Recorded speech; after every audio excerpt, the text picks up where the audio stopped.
안녕하십니까. 반갑습니다. 스태프북입니다. 취업 생존 회계 시작하도록 하겠습니다. 전사회계 2급 기출 95의 이론 A형 14번째 문제입니다. 이론은 15개 문제가 있는데요. 이제 마지막은 아니고 이제 15번이 마지막이네요. 어저께 했어야 되는데 어저께 여기 보시면 이 고구마 줄기 고구마 이거 심었거든요. 땅을 파느라고 어저께 못 올렸습니다. 제목은 땅인데요. 이렇게 땅은 기업에서 이제 판매가 아닌 이상 이제 유형 자산에 속합니다. 한번 문제 보도록 할까요? 쉬운 문제입니다. 먼저 문제 보기 전에 한번 유형 자산이 뭔지 한번 살펴보도록 하겠습니다. 유형 자산은 재화의 생산, 용역의 제공, 예를 들면 건축업에서 건축할 때 쓰는 기계장치, 건축이라는 재화를 생산할 때 쓰잖아요. 그리고 타인에 대한 임대, 건물이 있어요. 유형 자산 중에 건물이 있는데 본사 건물의 이제 일부를 임대할 경우 그 건물도 유형 자산이죠. 그 다음에 자체적으로 사용할 목적으로 보유. 본사 건물은 자체적으로 사용할 목적으로 사든가 짓든가 하잖아요. 그러면 그 건물도 유형 자산에 속하게 됩니다. 그리고 유형 자산은 두 번째로 물리적 형태가 있습니다. 물리적 형태가 없으면 무형 자산이겠죠. 특허권 같은 경우. 그 다음에 유형 자산은 비화폐성 자산입니다. 비화폐성 자산이라는 것은 주식, 건물, 토지 이렇게 시간에 따라서 주식도 가격이 변동되고 건물도 토지, 요즘 아파트도 많이 오르잖아요. 이렇게 가격이 변동되는 그런 자산을 비화폐성 자산이라고 하는데 유형 자산에는 이렇게 비화폐성 자산이 있잖아요. 그래서 비화폐성 자산입니다.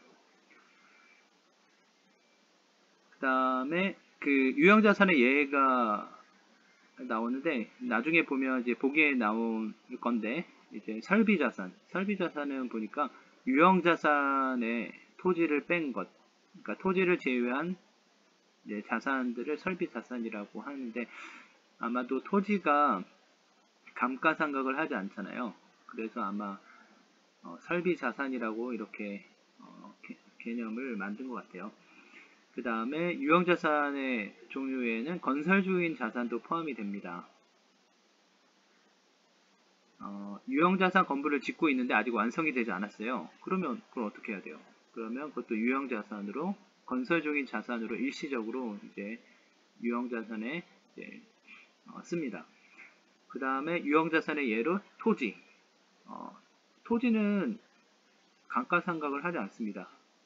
왜냐하면 내용 연수가 지남에 따라 시간이 지남에 따라 자산의 가치가 하락하지 않기 때문이죠. 토지는 가치가 하락하지 않고 거의 증가하잖아요.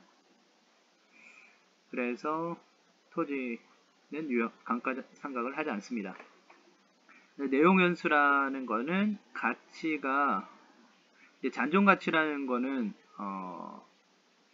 예를 들면 기계장치를 썼는데 이제 엄청 오랜 시간 써도 이 정도는 되겠다, 이 정도는 가치가 있겠다 할 가치를 잔존가치라고 하는데 이제 그 가치가 잔존가치만큼 하락할 때까지 그런 기간, 예를 들면 1년, 2년, 3년, 5년 그런 거를 내용연수라고 합니다. 유형자산 이거는 계정과목 및 적요 등록 그 프로그램 실행하면 나오는데요. 거기에 보면 유형자산의 종류로는 설비장치도 있고요. 그 다음에 건설용 장비, 토지.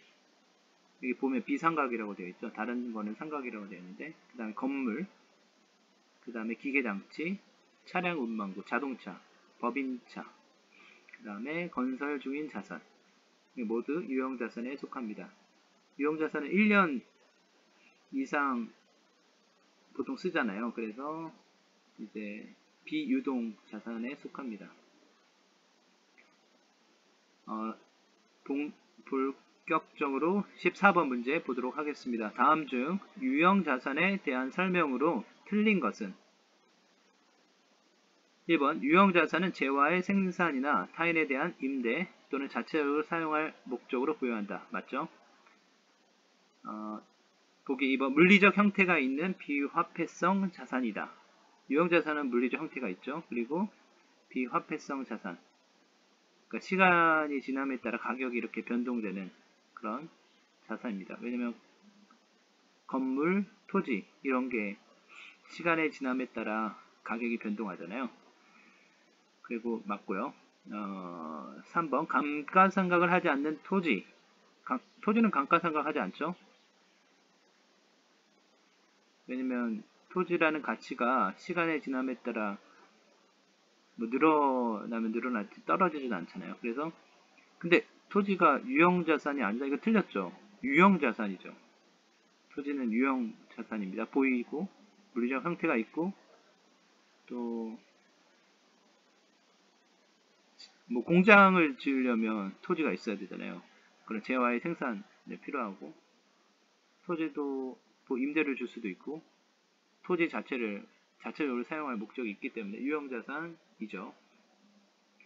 정답은 3번입니다. 4번 토지, 설비, 자산, 건축, 건설 중인 자산 등으로 구분할 수 있다. 아까 유형자산의 예를 토지, 설비, 자산, 건설 중인 자산 구분할 수 있죠. 설비 자산은 유형자산에서 토지를 뺀 게 설비 자산입니다. 네, 정답 3번. 토지는 유형자산에 포함되죠. 마지막으로 절세, 감가상각비 조정 명세서라는 게 있는데 세무 조정할 때 절세할 수 있는 방법이 어떤 게 있을까 한번 생각해 볼게. 첫 번째로 이제 감가상각 범위액 한도 내에서 감가상각비 계상한 것은 송금이 인정됩니다. 그러니까 세법에서는 임의로 정할 수가 있기 때문에 감가상각을 안 해도 돼요. 그런데 송금으로 인정받으려면 감가상각을 넣는 게 좋겠죠. 그 다음에 두 번째로 개별 자산별로 각각 세무 조정을 합니다. 뭐 법인차면, 건물이면, 뭐 토지면 이렇게 따로따로 세무 조정을 합니다. 세 번째로 감가상각 대상에서 제외되는 자산이 있어요. 그래서 유형자산에 이런 뭐 유유설비, 건설 중인 자산, 토지, 조경용 수목 이런 게 많으면 감가상각비를 이제 할 수 없기 때문에 송금으로 인정도 받지 못하고 그래서 법인세를 줄일 수가 없겠죠. 그래서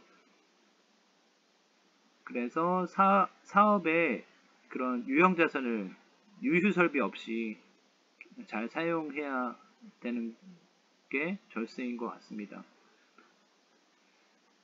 네, 이상입니다. 감사합니다.